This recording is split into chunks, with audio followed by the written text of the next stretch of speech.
Како тивок бојкот или отворен притисок врз законодавецот може да се протолкува тоа што одва и 30 на пазарџи побарале лиценци за тезги и толку се изненадени од Комората за трговци во првите денови од годинава.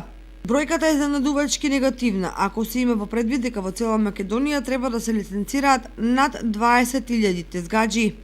Од друга страна, организаторите на пазарите во државата не се откажуваат од барањата за одложување или укинување на законот за трговија на зелени пазари, кој стартуваше од почетокот на годинава, затоа што со него им се доведува до прашање обстанокот.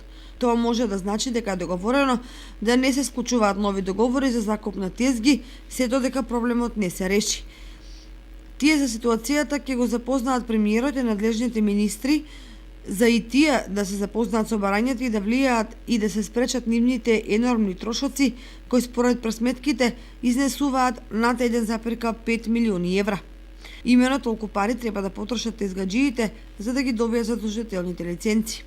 Според новиот закон, лиценциите чинат 60 евра од тезга годишно и дополнителни 40 евра за секоја наредна тезга, а тезгаџијата ќе треба да издвојува и по 2000 денари за пензиско осигурување. Од друга страна, законот забранува на зелените пазари да продаваат пензионери, вработени лица кои остваруваат некаков хонорар.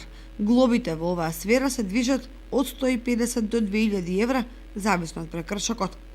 Пазарот во Кочани, што поради снегот, што поради превирањето околу законската регулатива, вчера остана полупразен.